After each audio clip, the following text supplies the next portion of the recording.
জীবনে যত কষ্ট আসুক, যত তুফান আসুক, সাইক্লোন, প্রেমিকা চলে গেছে, ফ্যামিলি সমস্যা, আত্মহত্যা করব না। বলো,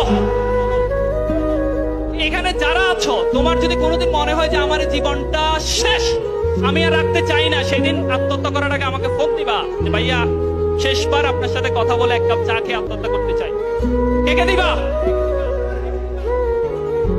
আচ্ছা ঠিক আছে, আত্মহত্যা করার জন্য যদি কারো মাইন্ডসেট আসে 1 ঘন্টা দৌড়াবা, তারপর আত্মহত্যা করবা। কয় ঘন্টা?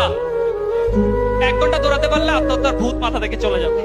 ওকে, এটা আমি বলি না, এটা একজন ডাক্তার বলেছে। তো প্লিজ, জীবন আগে। এত বেশি ফ্রাস্ট্রেশনের দরকার নাই। এত বেশি সাকসেস, একটা সরকারি চাকরি পাইলে কি হয়? 8টা সরকারি চাকরি পেয়ে গত 29 মে সুইসাইড করছে।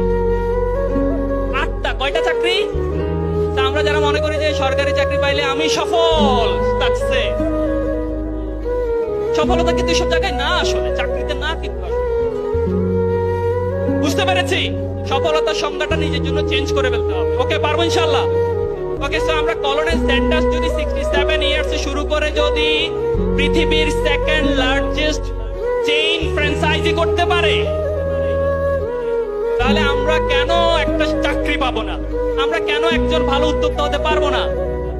পারবো ইনশাআল্লাহ।